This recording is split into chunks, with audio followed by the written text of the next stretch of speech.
Kumusta po kayo mga kamakata? Welcome sa aking vlog. Ngayong araw ay pupunta nga po kami ng aking kaibigan sa bayan ng Irosin. Magmula dito sa bayan ng Bulan, kami po ay sumakay ng motor at nakiangkas lang nga po ako sa kanya. Dahil po sa ngayon ay wala pa akong motor na ginagamit dahil ito po ay nasira. Kaya habang inaayos po ito, ako po muna ay makikisakay lamang. At nandito na nga po kami sa barangay ng Zone 5. Napakaganda nga po ng pinagbago ng bayan ng Bulan dahil katulad ng nakikita nyo po sa ngayon, ang aming dinadaanan ay malawak na kalsada. Malaking tulong nga po ito sa mga motorista na magkaroon ng ganitong kalaking kalsada. Kaya lang, meron din pong disadvantage ito sa mga nakatira malapit sa kalsada dahil sila po ang unang naapektuhan. Pero ang pamahalaan naman po ay hindi nagpapabaya sa ganitong klaseng sistema. Sila po ay natutulungan din sa kung ano man ang karapat-dapat na tulong para sa kanila. Ngayon po ay nandito na kami sa bahagi ng Barangay Zone 3. Unang labas ko rin ito ngayong 2025 na makakapunta ako sa ibang bayan. May importante nga rin po talaga kaming lakad sa mga oras na ito, kaya kinakailangan naming pumunta doon. Nasa 2:00 pa lang ng hapon sa mga oras na ito, kaya wala pa kaming masyadong nakakasalubong ng mga motorista. Pagpasensyahan nyo na nga po pala guys kung ganito ang aking video, masyadong magalaw ang aking kamay dahil hindi pa po ako sanay at medyo malabo din po ang aking camera.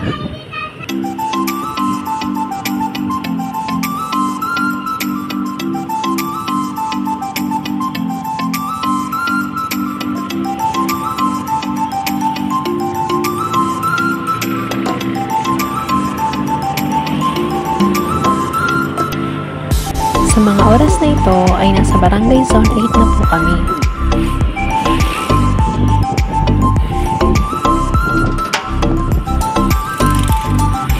Marami na rin po kaming mga nakakasalubong ng mga sasakyan dahil nga po ito ay nasa highway na.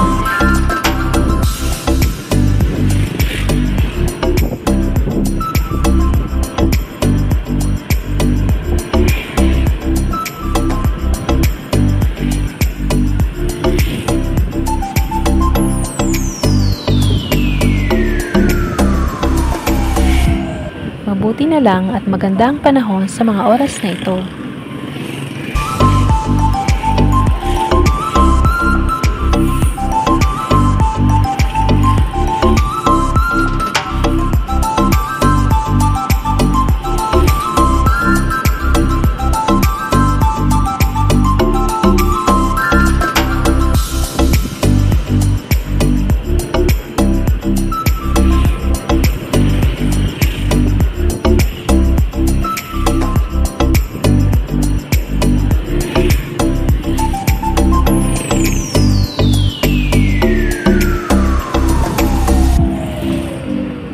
Sa ngayon po ay nasa SSU, Bulan na nga po kami.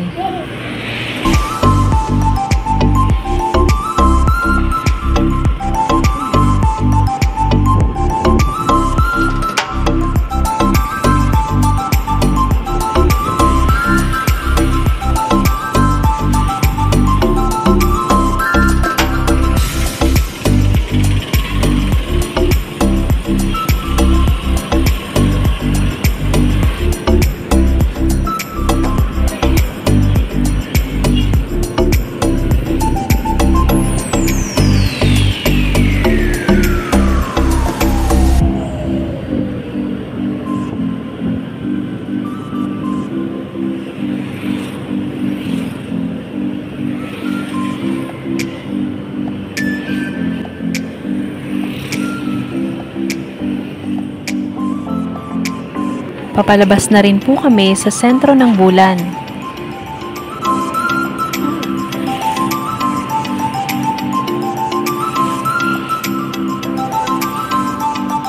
Habang papalapit po kami ng pabrika ay natanaw na nga namin na mayroong checkpoint. Kaya naman ako po ay naglakad na lang dahil hindi ako nakapagsuot ng helmet.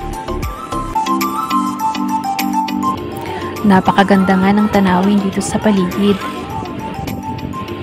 At kahit natirik ang araw, Napakasarap ng hangin na dumadampi sa aking mga pisngi.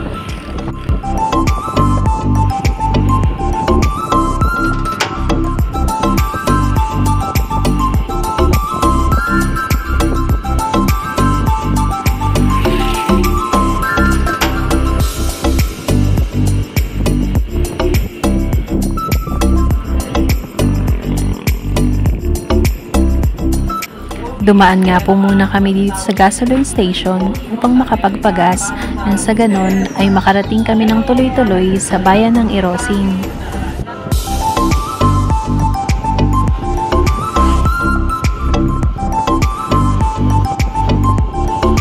Nakakasenti naman yung ganda ng tanawin.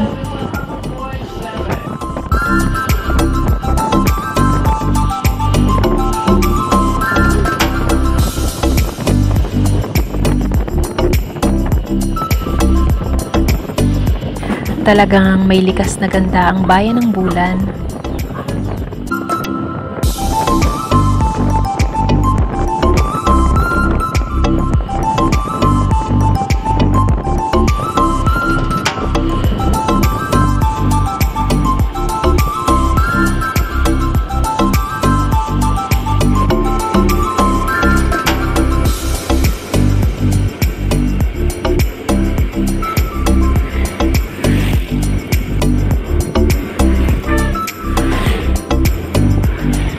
Nasa barangay na din kami ng San Ramon sa mga oras na ito.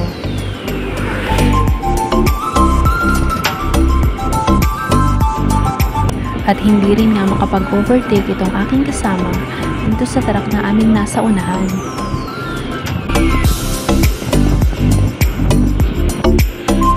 Hanggang makarating na nga kami dito sa Barangay 13 ay nandito pa rin kami sa likuran ng malaking truck na ito.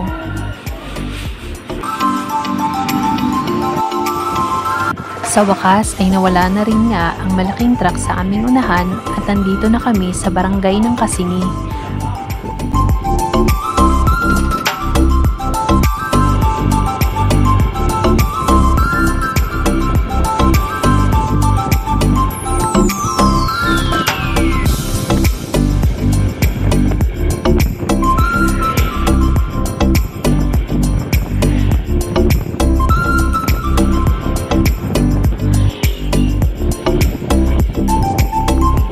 Papalapit na nga kami sa magandang tanawin ng Valley View dito sa bayan ng Irosin.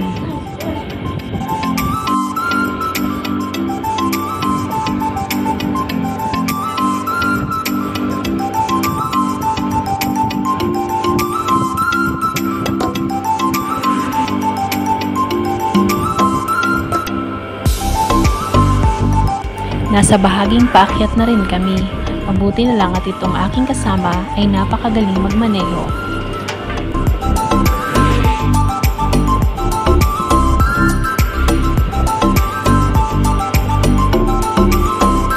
Dito nga sa parting daan na ito ay may lubak-lubak na bahagi, kaya naman sa mga nagmamaneho ay kailangang mag-ingat.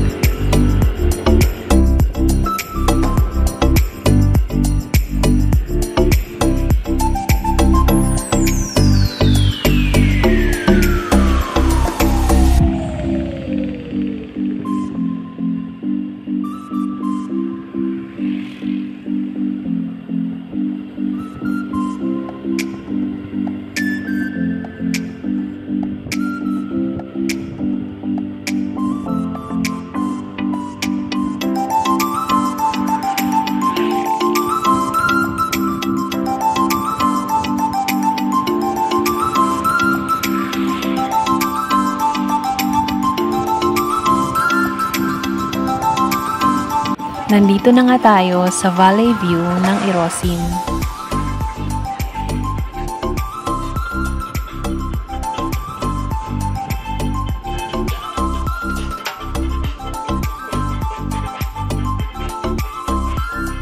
Pansamantala rin nga kaming tumigil upang makapagpahinga ng kaunti at hintayin na rin ang aming kasama. Pasensya na rin po pala kayo guys kung hindi ako nakapag-video ng maayos malapit sa Valley View dahil hindi na po ako bumaba ng motor upang mas mabilis kaming makapunta sa Irosin. Dahil nga dumaan na ito ang aming kaibigan, ay nagpatuloy na sa pagmamaneho ang aking kasama.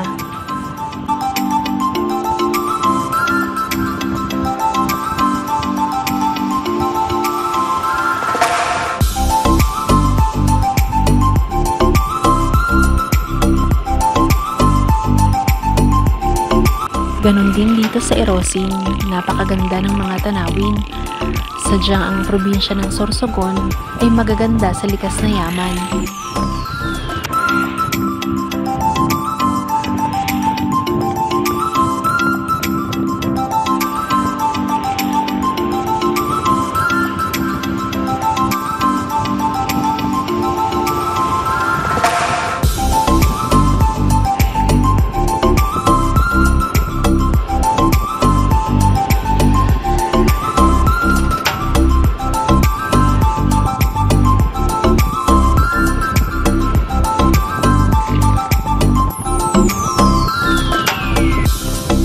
Papalapit na rin kami sa sentro ng Erosin.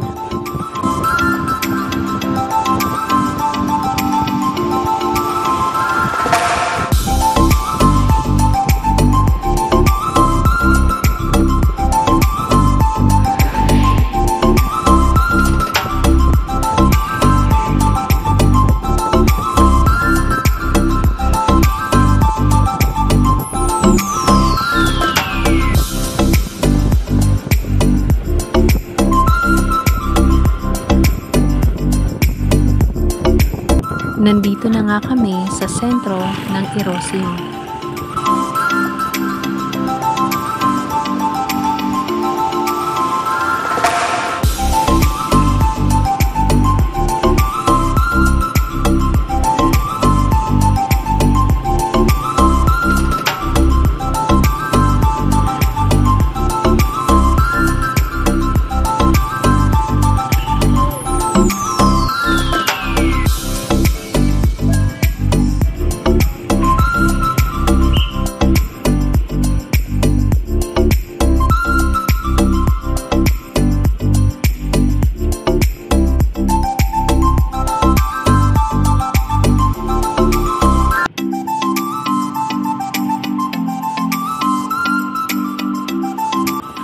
At sa wakas, nandito na nga kami sa aming sadya dito sa bayan ng Erosin.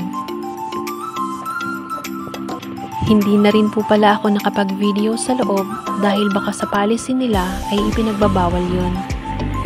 Hindi rin po pala kami nagtagal doon sa loob dahil nakapagtanong naman kami agad. At ngayon nga po ay pauwi na kami sa bayan ng Bulan.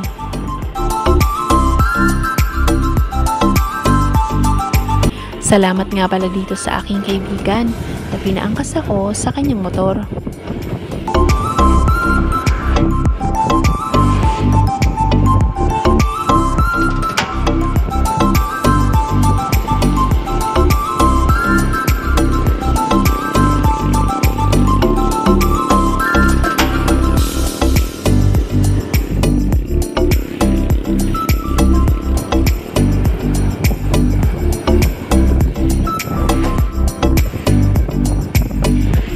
Dahil nga sa hindi naman kami nagtagal doon, sa aming pagbalik ay mataas pa rin ang sikat ng araw. Kahit na ako ay nakaangkas lamang, nakakangalay rin ng maupo, lalo na at kumukuha pa ako ng video. Kaya siguro itong aking driver ay mas lalong ngalay na.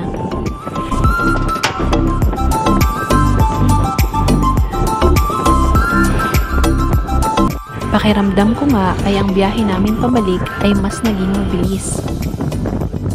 Ilang minuto nga lang ay nakabalik na rin ulit kami sa bayan ng Bulan.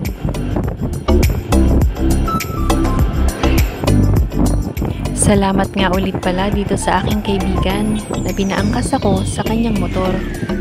Pagdating ko nga dito sa sentro ay pumunta na muna ako sa palengke upang bumili ng inutos ng aking lola. Umuwi na rin nga pala ang aking mga kasama.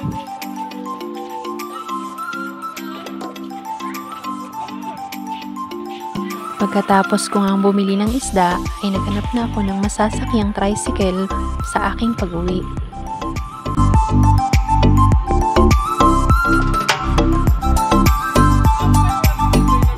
Mabuti na lang at mayroon pa akong nasakyang tricycle pa uwi.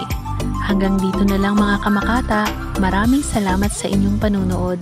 Sana isubscribe nyo ako dito sa aking channel. Maraming salamat. Bye!